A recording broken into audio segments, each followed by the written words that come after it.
மாணவர்கள் எவரும் போதைக்கு அடிமையாகாதீர்கள்.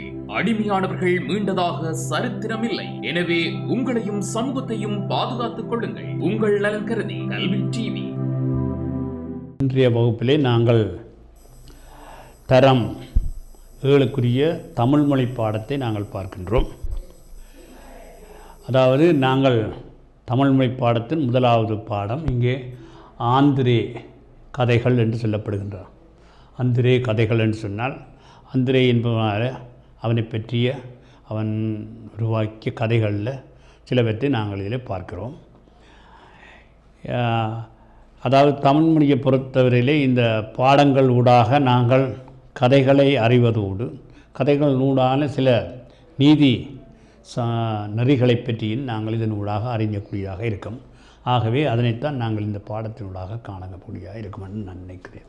அந்த வகையிலே நாங்கள் பாடத்துக்கு செல்லுகின்றோம். இங்கே பாருங்கள், தமிழ்நாட்டுக்கு தென்னாலிராமன் போன்று, சீனத்துக்கும் நஸ்துரீன் அவந்தி போல, ருசிய நாட்டுக்கு புரூட்கோ போல, இலங்கை தீவுக்கு அதில் வாழும் சிங்கள மக்களுக்கு உவப்பானவன் அந்திரே என்று சொல்லப்படுகிறது. அந்தரே என்று சொல்லப்படும். இலங்கை தீவுக்கு அதாவது சிங்கள மக்களுக்கு ஒப்பானவாக அந்திரே என்றவன் சொல்லப்படுகின்றார். ஆகவே இந்த நாடோடி கதை நாயகன் சிங்கள மொழியில் எழுதப்பட்ட இந்த கதைகள் ஆங்கிலம், தமிழ் ஆகிய மொழிகளிலே மொழிபெயர்க்கப்பட்டிருக்கின்றன. இலங்கை தேசாபிமானி ஆசிரியரான HMP முஹைதீன் அவர்கள் தமிழ் வாசகர்களுக்கு இந்த கதையினை அறிமுகப்படுத்தியிருக்கிறார். இதுதான் இதனுடைய ஆரம்பம். ஆகவே இங்கே 2, 3 என்று ஒரு கதை தரப்படுகின்றது. அந்த கதையை நாங்கள் இப்பொழுது பார்ப்போம். இங்கே பாருங்கள், அந்தரே பிஞ்சில் பழுத்த பழம். பிஞ்சில் பழுத்த பழம் என்ற இளமையிலே ஒரு துடுக்கான பேச்சு. இதுதான் இதனால் பிஞ்சில் பழுத்த பழம் என்று நாங்கள் சொல்லுவது ஒரு வளமை. இளம் வயசிலே சாமர்த்தியம் காட்டத் தொடங்கிய தன் பெருமையை நிலைநாட்டியவன் என்று சொல்லப்படுகிறான். இளமையிலேயே கட்டித்தனமானவன், சாமர்த்தியமாக பேசுவான். அதனால் அவனுக்கு அந்த பட்டமும் வரப்பட்டது. சின்னஞ்சிறுவனாக இருந்தபோது அந்தரே ஒரு நாள் தன் தந்தையை ஏமாற்ற ஒரு முடிவு தன்னுடைய தந்தையை ஏமாற்ற முடிவு செய்தானாம். தன்னுடைய தந்தையாரையே ஏமாற்றுவதற்கு முடிவு செய்கிறான். என்ன செய்தான்? சாப்பிட்டு கொண்டிருந்த தன் தந்தையை பார்த்து, அப்பா, உங்களுக்கு கணக்கு தெரியுமா என்று கேட்டான். தெரியும் என்று கூறிவிட்டு தரையை அசைத்தார் தந்தை உடனே தெரியும் என்று கூறி தரையை அசைக்கிறார். உடனே மேசையில் இருந்த 2 பணியாரங்களையும் தன் 2 கைகளிலையும் எடுத்து வைத்து கொண்ட அந்திரே, அப்பா, என் கையில் இப்பொழுது 3 பணியாரங்கள் இருக்கின்றன என்பது என் அபிப்பிராயம். நீங்கள் என்ன சொல்லுகிறீர்கள் என்று கேட்க. இப்பொழுது என்னுடைய கையில் 3 பணியாரங்கள் இருக்குது. ஆனால் அவன் எடுத்தது 2. ஆனால் புலிக்குட்டிக்குள்ள திறமை பெரும் புலிக்கு இல்லாமல் போய்விடுமா என்ன? அந்திரேயின் தகப்பனான் சளைத்தவர் அல்ல. மகனின் கேலியை உடனே புரிந்து கொண்டு அவர் சிரித்தபடி, அந்திரே, உன் கையில் 2 பணியாரங்கள் தானே இருக்கின்றன. என்னுடைய கையில் 2 பணியாரங்கள் தானே இருக்கின்றன. 3 பணியாரங்கள் இருக்கின்றது என்றால் அதை நிரூபித்து காட்ட வேண்டும். எங்கே நிரூபி பார்ப்போம் என்றார். நீ நிரூபித்து காட்டு 3. நான் 2 என்று சொல்கிறேன், நீ நிரூபித்து காட்டு 3 என்று சொல்லுகிறாய். அதை நிரூபித்தோம். அந்திரே உடனே ஒரு சிறிய கனைப்புடன் தன் கூற்றை நிரூபிக்க ஆரம்பித்தான். தன்னுடைய கூற்றை நிரூபிப்பதற்கு ஆரம்பிக்கிறான். அப்பா, இதோ கவனியுங்கள், பணியார எண்ணிக்கையை எண்ணட்டுமா? நான் பணியார எண்ணிக்கையை எண்ணட்டுமா? பணியாரம் 1, பணியாரம் 2 எண்ணுகிறான். பணியாரம் 1, பணியாரம் 2, 1 2 3 பணியாரம் என்றான் சிறுவன். 1 2 3 பணியாரம் என்றான். அவனது முகத்தில் தந்தையை ஏமாற்றிவிட்ட இக்களிப்பு துள்ளி குதித்து விளையாடியது. அந்திரே உரத்து சிரித்தான். மகனுடைய அந்த வெற்றி சிரிப்பு ஓயும் முன்பே, அந்திரே, நீ நிரூபித்தது எவ்வளவு உண்மையாக இருக்கிறது. நிச்சயமாக உன் கையில் 3 பணியாரங்கள் இருக்கின்றன என்று தம் மகன் சாமர்த்தியத்துக்கு சபாஸ் போட்டுவிட்டு, இப்போ நீ இப்போ 3 பணியாரங்கள் தானே இருக்கான்னு சொல்லுகிறாய். ஆகவே அதற்கு சபாஸ் போட்டுவிடு, தம் திறமையை காட்ட முனைந்தான். என்ன மாதிரி அந்தரே எங்கே அந்த 3 பணியாரங்களையும் மேசையின் மேல் வை என்றார். சொன்னதானே 3 பணியாரங்கள் வைத்திருக்கிறான். அவன் 3 பணியாரங்களை வை. ஆந்திரையின் தன் கையில் இருந்த பணியாரங்களை மேசை மேல் வைத்தான். கையில் இருந்த பணியாரங்களை மேசை மேல் தகப்பனார் தொடர்ந்து, சரி, நம் வீட்டில் இப்பொழுது 3 பேர் இருக்கின்றோம். உன் தாய், நீ, நான். 3 பேர் நாங்கள் இருக்கிறோம். எனவே நீ கணக்கிட்ட இந்த 3 பணியாரங்களை நாம் 3 பிரித்து சாப்பிடுவோம். 3 பேருண்டா நாங்கள் 3 பேரும் பிரித்து சாப்பிடுவோம் என்று கூறி மேசையில் இருந்த 2 பணியாரங்களும் கையில் எடுத்துக்கொண்டு, இது உன் அம்மாவுக்கு, இது எனக்கு, 3ஆவது பணியாரத்தை நீ சாப்பிடு என்று சொல்லிவிட்டு ஒன்றை மனைவியிடம் கொடுத்து மற்றதை விட்டு தம்பாயில் போட்டு கொண்டான். மூக்கர்பட்ட அந்தரே தந்தையின் முன் தலை குனிந்து நின்றான். சரியோ? அவை இது இந்த அந்தரையினுடைய 2, 3 என்ற கதையிலே சொல்லப்படுகின்றன. அடுத்தது மாட்டை போல என்ற ஒரு கதை. சிறு வயதிலே அந்த துடுக்குள்ள பையன், அவனை கட்டுப்படுத்த மிகவும் சிரமம். துடுக்குள்ள பையன் ஆனபடினாலே அவனை கட்டுப்படுத்தி மிக மிக கஷ்டம். ஒரு நாள் அந்தரே பக்கத்து வீட்டில் ஒரு கல்யாணம் நடைபெற்றது. பக்கத்து வீட்டில் ஒரு கல்யாணம் நடைபெற்றது. அந்தரையின் குடும்பத்தினரை அந்த வீட்டார் விருந்துக்கு அழைத்திருந்தார்கள். இவருடைய குடும்பத்தை அந்த வீட்டார் விருந்துக்கு அழைத்திருக்கிறார்கள். ஆந்திரேயை அழைத்து கொண்டு கல்யாண வீட்டுக்கு போக அவருடைய பெற்றோர் ஆயத்தமானார்கள். ஆந்திரேயின் குடும்பத்தினங்களை அறிந்த அவருடைய தாய் வழியில் அந்தரே கல்யாண வீட்டில் மாடு மாதிரி வாய் திறக்காமல் மிக அமைதியாக இருக்க வேண்டும். அங்கே வந்து அமைதியாக இருக்க வேணும் என்றதுக்கு அங்கே மாடு மாதிரி வாய் திறக்காமல் அமைதியாக இருக்க வேணும் என்று புத்திமதி கூறணும். நல்லதம்மா, அப்படியே இருக்கிறேன் என்றான் அந்தரே. அப்படியே இருக்கிறேன் என்று அவன் போனான். கல்யாணம் விட்டு வெகு விமர்சையாக விருந்து நடைபெற்றது.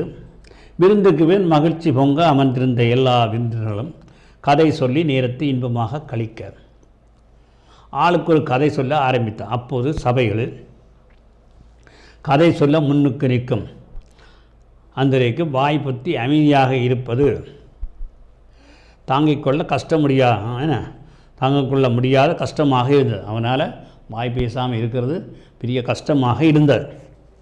ஆனால் தாயார் வேண்டுகோளை மீறக்கூடாது. ஆகவே ஆந்திரே ஒரு உத்தியை கையாண்டான். விருந்தாளிகளின் மத்தியில் கையையும் காலையும் ஊன்றி மாட்டை போல நடக்க ஆரம்பித்தான். கையையும் காலையும் ஊன்றி மாட்டை போல நடந்தான். குனிந்த தலையுடன் முட்டிக்கால் போட்டு மாடு மாதிரி அசைய ஆரம்பித்த ஆந்திரே பக்கத்தில் இருந்த ஒருவரை ஒரு முட்டினான். அடுத்து இன்னொருவரை பழங்கொண்ட மட்டும் முட்டினான். மாடுதான். ஆந்திரையின் சுட்டித்தனத்தை கண்ட தாய் கலங்கி போய் ஆந்திரே என்ன செய்கிறாய் என்று சற்று கோபத்தோடு கேட்டான். ஏனம்மா, நீதானே கல்யாண வீட்டில் மாடு மாதிரி இருக்க சொன்னாய், இப்போது என்னை கோபிக்கிறாயே என்று குறும்பு சிரிப்புடன் கூறினான். மாடு மாதிரி தான் இருக்க சொன்னாய். தாய்க்கு விஷயம் புரிந்துவிட்டது. அவளும் வெகு சாவதானமாக, அப்படியானால் பொல்லாதனம் செய்கின்ற மாட்டை கட்டி போட பொல்லாதனம் செய்கின்ற இந்த மாட்டை கட்டி போட வேண்டியதுதான் என்று சொல்லிக்கொண்டே ஆந்திரையை நெருங்கினான். ஆந்திரே பயந்து ஒழுங்காக நடந்து கொண்டான்.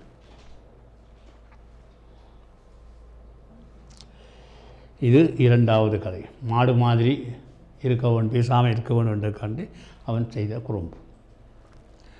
அடுத்தது சீனி ரொட்டியும் ஆந்திரையும். ஆந்திரையின் தாய் ஒரு தட்டு நிறைய சீனி ரொட்டிகளை மேசை மீது வைத்துவிட்டு அவசர ஜோலியாக பக்கத்து கிராமத்துக்கு போயிருந்தான்.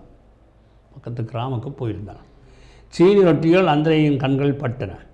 வீட்டில் தாய் இல்லாது அவனுக்கு நல்ல வாய்ப்பாக இருந்தது. அதை நழுவவிடாமல் நழுவவிட மனம் இல்லாதவராய் மேசை மீது ஏறி சீனி ரொட்டிகளில் ஒரு பகுதியை சாப்பிட்டு தீர்த்தான். மீதியை முன்னிருந்த மாதிரியே அழகாக மூடி வைத்து விட்டான். இரவில் சாப்பாடு முடிந்த பிறகு மேல் தீனியாக இரவு சாப்பாடு முடிந்த பிறகு மேல் தீனியாக வழங்க எண்ணி சீனி ரொட்டி தட்டை தாய் திறந்து பார்க்கிறார். தட்டில் ஒரு பாதி ரொட்டி குறைவாக இருந்தார். ஆந்திரையின் மேல் சந்தேகப்பட்டு அவனை கூப்பிட்டு விசாரித்தார். என்ன ரொட்டி குறையுது என்று விசாரித்தார். ஓ, அதையா கேட்குறீங்க? பசியோடு இருந்த ஒரு பிள்ளைக்கு பயன்படச் செய்தேன் என்றார் ஆந்திரை. முகத்தை தோரணையிலே சுழித்து கொண்டே சொன்னான். பசியோடு இருந்தவருக்கு கொடுத்தேன் என்று சொல்கிறான். தன் மகன் பரோபகார சிந்தனையோடு செய்த வேலையை மெச்சியதாய் மலர்ந்த முகத்தின ஆந்திரையை பார்த்து கேட்டாய், ஏன் என்னுடைய அருமை மகனே, பசியோடு இருந்த அந்த பிள்ளை யாரடா என்று கேட்டான். யார் அந்த பிள்ளை? ஆந்திரைக்கு குஷி வந்து விட்டது. அவருக்கு புழுகம் வந்துட்டு சற்று உதக்கமாக, ஏன் அம்மா தெரியாதா, அந்த பிள்ளை நானே தான் என்று கூறிக்கொண்டே மெல்ல வீட்டிலிருந்து நழுவினான். இது 3வது கதை. இப்படி 3 கதைகளை நாங்கள் இப்பொழுது பார்த்துருக்கிறோம். சீனி ரொட்டி கதை, அடுத்தது மாடு, அடுத்தது 2, 3 என்ற கதைகளை நாங்கள் இதிலே பார்த்தோம்.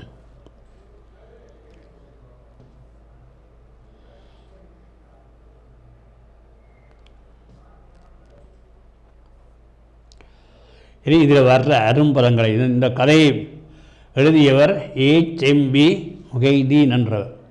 அவருடைய கதை தான் இந்த கதை. அவரது மொழிபெயர்த்த கதை. சாமர்த்தியம் என்றால் கட்டித்தனம், நிரூபித்தல் என்றால் உறுதிப்படுத்தல், முனைந்தார் என்றால் முயற்சித்தார், ஜோலி வேலை. இது நாங்கள் இப்பொழுது பார்த்தோம். இனி வினாக்கள் கிரகித்த பயிற்சியை பார்ப்போம். தன் தந்தையிடம் ஆந்திரை வினாவியது யாது? அந்த பணியார கதை வினாவினார். எத்தனை பணியாரம் இருக்கின்றது? ஆந்திரை தன்னிடம் உள்ளவை 3 பணியாரங்கள் என்பதை எவ்வாறு நிரூபித்தான்? ஏன்னா இது 1, அது 2, 2 1 3 என்று அவன் சொல்லியிருக்கான். திருமண வீட்டில் எவ்வாறு இருக்க வேண்டும் என்று ஆந்திரையின் தாய் கூறினான். மாடு மாதிரி பேசாமல் இருக்க வேண்டும் என்று சொன்னான்.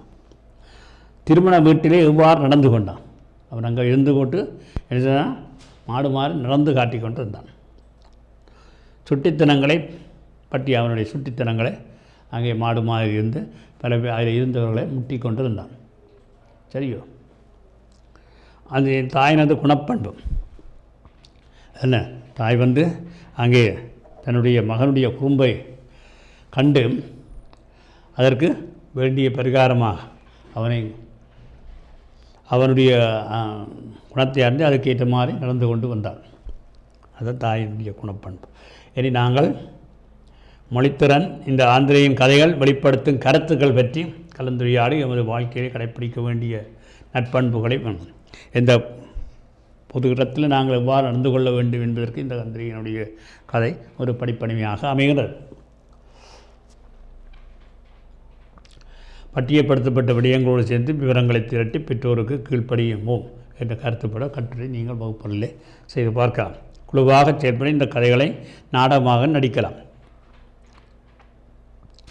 பிள்ளைகளின் சுட்டித்தனத்தால் ஏற்படும் பின்விளைவுகள் பற்றியும் கலந்துரையாடல் இவைகளை நீங்கள் வகுப்பறையிலே செய்து பார்க்கலாம். ஆகவே இதுவரையும் நாங்கள் பார்த்தது 1வது பாடத்தை பார்த்தோம். இங்கே பார்த்தெழுதல் என்ற ஒரு செயற்பாடு உங்களுக்கு தரப்பட்டிருக்கின்றது. நீங்கள் இவற்றை அதாவது உங்களுடைய வகுப்பறையிலே உங்களுடைய பாடப்புத்தகங்களில் இவற்றை நீங்கள் பார்த்து எழுதி உறுப்பான எழுத்தில் எழுதுவது மிக முக்கியமான ஒரு செயற்பாடு.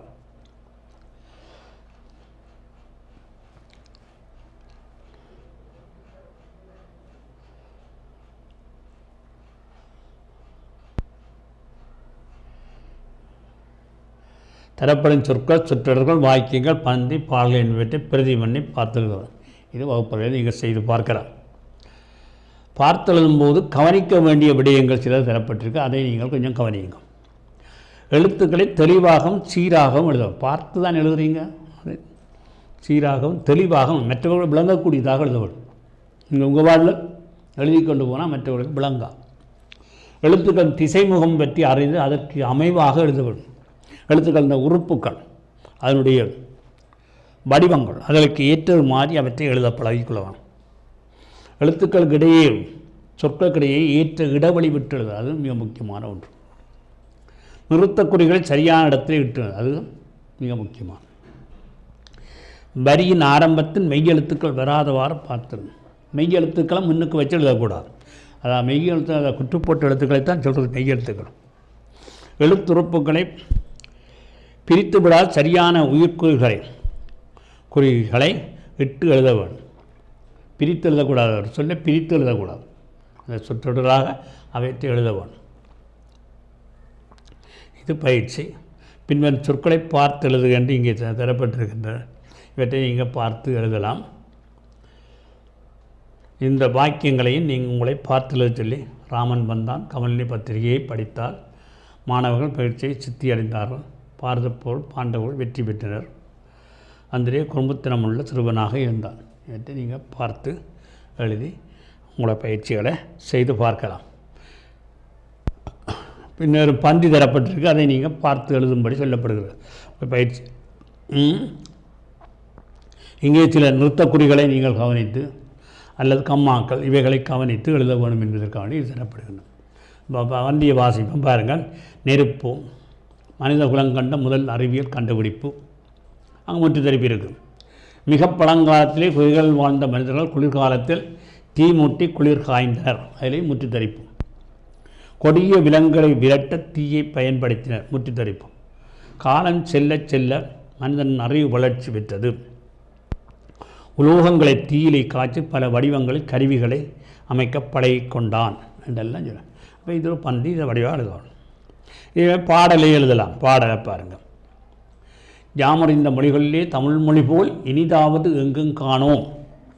வரிக்கிரமமாக இதுதான். இப்போ பாருங்கள், இந்த பாடல் எழுதுகின்ற முறை முன்னுக்கு தொடங்கி அப்புறம் அடுத்த 2வது வரி இதாக இருக்குது. பாமராய் விலங்குகளாய் உலகனைத்து இகழ்ச்சி சொல்ல பான்மை கட்டு நாமம் தமிழர் என கொண்டிங்கு வாழ்ந்திடுதல் நன்றோ கேள்வியர் யார் சொல்வீர். மதுர தமிழோசை உலகமெல்லாம் பரவும் வகை செய்தல் வேண்டும். ஆகவே உங்களுக்கு வழங்கப்படும் விடயங்களை உரிய முறையிலே பார்த்து எழுத வேண்டும். இது ஒரு செயற்பாடாக சொல்லப்படுது. இவற்றை நீங்கள் செய்து பார்க்க வேண்டும். அடுத்து 2வது பாடம் 6. இது ஒரு பாடல். இந்த தேசிய விநாயகம் பிள்ளை பாடிய ஒரு பாடல், மிகவும் இலகுவான பாடல். அதையும் பார்ப்போம். சிவதான பிள்ளை ஆதிலட்சுமி ஆகியோரும் 3வது மகனாக தேசிக விநாயகம் பிள்ளை ஆவார். 3வது மகனாக பிறந்தவர் தான் தேசிக விநாயகம் பிள்ளை. இவர் 1876ஆம் ஆண்டு ஆடித்திங்கள் 27ஆம் நாள் பிறந்திருந்தார். 1876ஆம் ஆண்டு ஆடித்திங்கள் 78ஆம் வயதிலே இறைபதம் அடைந்தார். கன்னியாகுமரி மாவட்டத்திலே உள்ள தேரூர் வாழ்ந்தவர். மலரும் மாலையும் என்ற நூலை எழுதியவர். உமர் கய்யாம் பாடல்கள், குழந்தை செல்வம், இவை கவிமணியும் உரை மணிகள் முதலிய நூல்களை எழுதியிருக்கிறார். இவர் எழுதிய நூல்கள் சில. இவர் சிறந்த கவிஞர். அவர் பாடிய பாடல் மிகவும் இலகுவானது, யாவரும் விளங்கிக் கொள்ளக்கூடிய பாடல். கல்லும் மலையும் குதித்து வந்தேன், காடன் செடியும் கடந்து வந்தேன். ஒரு அருவி ஓடி வருகிறது, அதில் 6 ஓடி வருகிறது. 6 என்றது தான் பாட்டு. கல்லும் மலையும் குதித்து வந்தேன், காடும் செடியும் கடந்து வந்தேன். கல் மலை எல்லாவற்றையும் மலைகளில் இருந்தெல்லாம் குதித்து வந்தேன். கல்லும் மலையும் குதித்து வந்தேன், காடும் செடியும் கடந்து வந்தேன். காடு செடி எல்லாவற்றையும் கடந்து கொண்டு வருகிறேன். எல்லை விரிந்த சமவெளி எங்கு நான் இறங்கி தவழ்ந்து வந்தேன். சமவெளியில் தவழ்ந்து போனேன். சமவெளி தானே, தவழ்ந்து போகிறேன். அதான் இங்கே தவழ்ந்து போகிற காட்சி. சமவெளியில் தவழ்ந்து போகிறார். கட்டும் அணை ஏறி சாடி வந்தேன். கட்டும் அணை ஏறி அணைக்கட்டுகள் இருக்கின்றன. அவைகளை நல்லா மோதி சாடி சாடி வந்தேன். அதன் கண்ணறை தோறும் நுழைந்து வந்தேன். கண்ணறை உட்களால் அணைக்கட்டு அந்த கட்டுக்களுக்கு அணைக்கட்டுகளுக்கு இருக்கின்ற கண்ணறைகள் ஊடாக நுழைந்து வருகிறேன். திடர்களும் சுற்றி வந்தேன். திட்டுக்கள் திடர்கள் இடையில வரும். அவைகளை எல்லாம் சுற்றி கொண்டு வருவேன். மடை சீப்புக்கள் மோதி திறந்து வந்தேன். மடை சீப்புக்கள் மறைத்து கட்டியிருப்பார்கள். அந்த மடைகளை நான் திறந்து சீப்புக்களை மோதி திறந்து வந்தேன். காயின் நிலத்தழல் ஆற்றி வந்தேன். நல்லா காஞ்சி போய் இருக்கிற நிழல், அந்த நிலத்தழல் அதாவது நிலத்தினுடைய சூடு, நிலத்தின் சூட்டு எல்லாவற்றையும் அப்படியே ஆற்றி வருகிறேன். காயின் நிலத்தழல் ஆற்றி வந்தேன். அதில் கண் குளிர பயிர் கண்டு வந்தேன். அப்படியெல்லாம் அந்த இடத்துலலாம் பயிர் வளர நான் கண்டு வந்தேன். பயிர் வளர்ந்து வருது. கண் குளிர பயிர் கண்டு வந்தேன். ஆயும் மலர்பொழுது செய்து வந்தேன். ஆயும் மலர்பொருள் சோலைகள் ஊடாக அப்படியே வருகிறேன். அங்கே ஆசை தீர விளையாடுவதெல்லாம் ஆசை தீர விளையாடிக்கொண்டே வருகிறேன். அங்கே இங்கே ஓடி ஓடி விளையாடி கொண்டு வர்றேன். ஏறாத மேடுகள் ஏறி வந்தேன். ஏறாத மேடுகளெல்லாம் ஏறி வர்றேன். பல ஏரி குளம் நிரப்பி வந்தேன். ஏரி குளம் இவைகளை இடையில் காணுகிற ஏரி குளங்களையெல்லாம் நிரப்பி கொண்டு வர்றேன். ஊறாத ஊற்றிலும் உட்புகுந்தேன். ஊறாத ஊற்றிலேயும் நான் உட்புகுந்து வருவேன். மணல் ஓடைகள் பொங்கிட ஓடி வந்தேன். மணல் ஓடைகள் மணலையும் கொண்டு வர்றேன். 1000 காலால் நடந்து வந்தேன். 1000 காலால் நடந்து வந்தேன். நன்சை எனத்தையும் சுற்றி பார்த்து நன்சை நிலங்கள் எல்லாவற்றையும் சுற்றி பார்த்து வந்தேன். நேயமுற புன்சை காட்டிலும் ஆங்காங்க நீரை இறைத்து நடுக வந்தேன். எல்லா இடத்தையும் நீரை கொடுத்து வருகிறேன். பஞ்சை அரைத்து நூல் நூற்று வந்தேன். பஞ்சை அரைத்து நூல் நூற்கிறதுக்கு நான் உதவினேன். சீனி பாகமாக செய்து கொடுத்து வந்தேன். சீனி நெஞ்சம் உலர்ந்த நெடுநகரில் குழாய் நீராகவும் சென்று பாய்ந்து வந்தேன். நான் சென்று பாய்ந்தேன். நகர்ப்புறங்களில் குழாய் நீராகவும் நான் சென்று வந்தேன் சொன்னேன். குழாய் நீராகவும் சென்று வந்தேன். மாங்கனி தேங்கனி வாரி வந்தேன். தேங்கனி எல்லாத்தையும் வாரி கொண்டு வந்தேன். எல்லாம் வழியில் கிடக்கு. வாசம் மலர்களும் அள்ளி வந்தேன். மலர்களையும் அள்ளி கொண்டு வருகிறோம். தீங்கரும் பாயிரம் தள்ளி வந்தேன். மிக தேனின் தினையுமே சேர்த்துவன். தேன் திணை இவளையும் சேர்த்துவன். தேனெல்லாம் அப்படியே ஓடுது. அல்லும் பகலும் அலைந்து வந்தேன். ஒரே ஓடிக்கொண்டே இருக்கிறேன். அல்லும் பகலும் விடாமல் ஓடுகிறேன். எங்கள் ஆளி இறைவனை காண வந்தேன். ஆளி இறைவன் கடலை காண்றது தான் இவ்வளோ ஓட்டம். நில்லும் எனக்கு நீ நேரமில்லை. எனக்கு இப்போ நேரமில்லை, கதைக்கிறதுக்கு நேரமில்லை. இன்னும் நீண்ட வழி போக வேண்டும் அம்மா, நீண்ட வழி நான் போக வேண்டும் என்று சொல்லுவதாக அந்த பாடல் தேசிய விநாயகம் பிள்ளை மிக அழகாக பாடியிருக்கார். மலரும் மாலையும் என்ற பாடலில் இது பாடப்பட்டிருக்கின்றது. இதனை பாடலை திருப்பவும் இருக்கா பார்ப்போம்.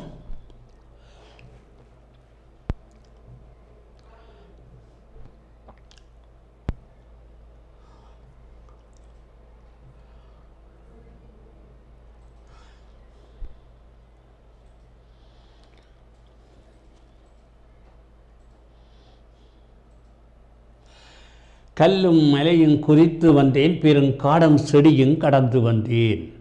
கல்லும் மலையும் குறித்து வந்தேன். கல் பெரிய பெரிய பாறைகள், மலை பெரிய மலைகளுக்குள்ளால் அருவியாக வாரம் பெரிய பாறைகளை எல்லாம் தள்ளிக்கொண்டு கல்லும் மலையும் குறித்து வந்தேன். பெருங்காடும் செடியும் கடந்து வந்தேன். பெரிய காடுகள் எல்லாத்தையும் செடிகள் எல்லை விரிந்த சமவெளி எங்கு நான் இறங்கி தவழ்ந்து வந்தேன். சமவெளிகளில் அப்படியே தவழ்ந்து கொண்டு எல்லாவற்றையும் இழப்பிக் கொண்டு வர்றேன். கட்டும் அணையேறி சாடி வந்தேன். கட்டும் அணைக்கட்டுகள் இருக்கும், அவற்றையெல்லாம் சாடி கொண்டு வர்றோம். அதன் கண்ணறை தோறும் நுழைந்து வந்தேன். அதன் கண்ணறைகள் சிறிய ஓட்டேந்தான் அதுக்குள்ளால மாற்றுவேன். திடர்கள் சுற்றி வந்தேன். திடர்கள் சிறிய புட்டிகள் அவைகளையெல்லாம் சுற்றி கொண்டு வர்றோம். மடை சீப்புக்கள் மோதி திறந்து வந்தேன். மடை சீப்பு அணையை மறைத்து கட்டியிருப்பார், அவற்றையெல்லாம் திறந்து கொண்டு வரும். காயின் நிலத்தளல் ஆற்றி வந்தேன், அதில் கண் குளிர பயிர் கண்டு வந்தேன். அங்கே பயிர்களை எல்லாவற்றையும் நான் கண் குளிர அங்கே வளர்ந்திருக்கிற பயிர்களை எல்லாம் கண்டு கொண்டு வருகிறேன். ஆயும் மலர்பொழில் செய்து வந்தேன், அங்கன் ஆசை தீர விளையாடி வந்தேன். மலர்பொழில் மலர்கள் நிறைந்த சோலைகள் அவைகளை எல்லாம் கண்டு ஆசை தீர விளையாடி வந்தேன். ஈராத மேறுகள் ஏறி வந்தேன், பல ஏரி குளங்கள் நிரப்பி வந்தேன். ஈராத மேறுகள் எல்லாம் ஏறி ஏரி குளங்களை எல்லாவற்றையும் நிரப்பி கொண்டு வருகிறேன். ஊராத ஊற்றிலும் உட்புகுந்தேன், மணல் ஓடைகள் பொங்கிட ஓடிவேன். ஊராத ஊற்றிலையும் அப்படி வர்றான், மணல் ஓடைகள் பொங்கிட ஓடுகிறேன். ஆயிரங்காலால் நடந்து வந்தேன், ஆயிரங்காலால் நடந்து வந்தேன், அப்படியே எல்லா இடம் பறந்து வர்றான். நன்சை அனைத்தையும் சுற்றி வந்தேன், சுற்றி பார்த்து வந்தேன். நன்சை நிலங்கள் எல்லாவற்றையும் சுற்றி பார்த்து வந்தேன். நேசமுற புன்சை காட்டிலும், நேசமுற புன்சை காட்டிலும் ஆங்காங்கே நீரினேன். எல்லா இடத்துலையும் அது வித்தியாசம் பாராது எல்லா இடங்கள்லையும் என்னுடைய தீரை அப்படியே ஓட விட்டு வருகிறேன். பஞ்சை அரைத்து நூல் நூற்றேன், பஞ்சை அரைத்து நூல் நூற்று வந்தேன், நூல் நூற்று வருகிறேன். சீனி பாகமாக செய்து கொடுத்து வந்தேன், சீனி பாகமாக செய்து கொடுத்து வந்தேன். நெஞ்சம் உலர்ந்த நெடுநகரில் குழாய் நீராகவும் சென்று வந்தேன். நெஞ்சம் குழாய் நகரில் குழாய் நீராகவும் நான் சென்று வருகிறேன். மாங்கனி தேங்கனி வாரி வந்தேன், வாச மலர்களும் அள்ளி வந்தேன். மாங்கனி தேங்காய் இவைகளையெல்லாம் அள்ளி கொண்டு வரேன், வாச மலர்களெல்லாம் கொண்டு வர்றேன். தீங்கரும் பாயிரம் தள்ளி வந்தேன், தீங்கரும் பாயிரம் கரும்பு, தீங்கரும் பாயிரம் தள்ளி வந்து கரும்பு, கரும்புகளை எல்லாத்தையும் தள்ளி கொண்டு வர்றோம். மிக தேன் திணையுமே தான் சேர்த்து வந்தேன், தேன் திணை இவைகளையும் சேர்த்து வரும். அல்லும் பகலும் அலைந்து வந்தேன், எங்கள் ஆளி இறைவனை காண வந்தேன். ஆளி இறைவன் கடலை காணுவதற்கு தான் பெறுறோம். நில்லும் எனக்கு நீ நேரமில்லை, இன்னும் நீண்ட வழி போக வேண்டும் அம்மா. இன்றைக்கு உங்களோட கதைச்சு கொண்டிருக்க நேரமில்லை, நான் நீண்ட வழி போக வேணும் என்று சொல்லுகிறார் கவிமணி தேசிய விநாயகம் பிள்ளை மலரும் மாலை என்ற பாடல். மிக அழகான பாடல். இவற்றை பாடி நீங்கள் வகுப்பிள்ளை செய்து பார்க்கலாம். இது அரும்பதங்களை பார்த்தா அணை அண்ட அணைக்கட்டு, சாரி விரல் மோதி விரல், கண்ணறை சிறு அறைகள், பொழில் சோலை, நிலத்தலை நிலத்தினுடைய வெப்பம், நன்சை நெல்லும் கயிறும் விளைகின்ற நிலத்தை நன்சை, புன்சை என்றால் கொல்லை நிலம், அதான் நெல் அல்லாத பயிர்கள் விளைகின்ற நிலம் புன்சை நிலங்கள், மற்ற பயிர்கள் விளைகின்ற நிலம். குளர்ந்த காய்ந்த திணை ஒரு வகையான தானியம், ஆழி கடல். இங்கே கிரகித்த பேச்சியை நீங்கள் பாருங்கள். ஆறு தான் இங்கே தவழ்ந்து தவழ்ந்து வந்ததாக, என்ன நிலத்தில் ஆட்சி வந்தேன்னு சொல்லி அங்கே சமவெளி எங்கும் தவழ்ந்து வந்ததாக சொல்லுகிறது. சமவெளிகளில் தவழ்ந்து வந்ததாக ஆறு சொல்லுகின்றது. எங்கே ஆறு விளையாடியது, அந்த எல்லா இடங்களிலும் விளையாடி அந்த சோலைகள் எல்லாம் விளையாடி போகுது, விளையாடி வருகின்றது. ஆறு சென்று வந்த 3 இடங்கள் பல இடங்களில் சென்று வருகின்றது. ஏன்னா ஆறு கல் மலை இவைகள் எல்லாம் இருந்து வருகின்றது என்று சொல்லுகிறது. சமவெளியில் வருகின்றது. அப்படியே ஆறு அந்த சோலைகளுக்குள்ள சென்று வருகிறது. இப்படி 3 இடங்களை சொல்லுவார். அல்லும் பகலும் என்பது எங்கே கருத்து, அது ஒரே ஓடிக்கொண்டே இருக்கின்ற அல்லும் பகலும். நீண்ட வழி போக வேண்டும் அம்மா என்ற கருத்து, அது ஆறு ஓடிக்கொண்டு தான் இருக்கின்றது. அதனால் சொல்லுகிறார், பாடனூடாக நீர் கற்றுக்கொள்ளும் படிப்பனை ஓயாமல் ஓடிக்கொண்டே இருக்கின்ற அந்த பாடல் என்ன, அந்த ஆறு, அந்த ஆற்றினுடைய செயற்பாட்டை பற்றி நாங்கள் இந்த பாடத்திலிருந்து பார்க்கிறோம். முயற்சியான பல்வேறு நன்மைகளை செய்கின்றது. இப்படியாக நன்மைகளை செய்து வெற்றி என்ற இங்கே மொழித்திறன் விருத்தி இருக்கின்றது. இவற்றை நீங்கள் வகுப்பறையை செய்து பார்க்குங்க. பாடலை குழுக்களாக பாடலை பாடி பார்க்கலாம். அபிநயத்தோட பாடலாம். பாடலை மன்னன் செய்து அவற்றை சிறிய பாடல்களை நாங்கள் இதற்கு பிறகு இங்கே அடுத்ததாக நிறுத்தக்குறிகள் இருக்குது. அது நாங்கள் ஏற்கனவே நாங்கள் பார்த்துருக்கிறோம், அந்த விடயம்தான். ஆகவே நீங்கள் பந்தி எழுதுவோம், இந்த நிறுத்தக்குறிகளை சரியான இடத்துல வச்சு நிறுத்தக்குறிகளை எழுத வேண்டாம். அதுவும் மிக முக்கியமான ஒன்று. அதில் நிறுத்தக்குறிகள் பல இருக்கின்றது. காற்புள்ளி அப்படியே அதுக்கான உதாரணங்கள்லாம் தரப்பட்டது. நாங்கள் இவற்றை வேணுமென்றால் நாங்கள் அடுத்த வகுப்பில் நிறுத்தக்குறிகளை பார்ப்போம். இதோடு இந்த வகுப்பை நிறுத்திக்கொள்வோம். நன்றி. கல்வி டிவியில் புத்தம்புது நிகழ்ச்சிகளை உடனுக்குடன் பார்த்து மகிழ எமது ஃபேஸ்புக் மற்றும் யூடியூப் பக்கத்தை லைக் செய்யுங்கள்.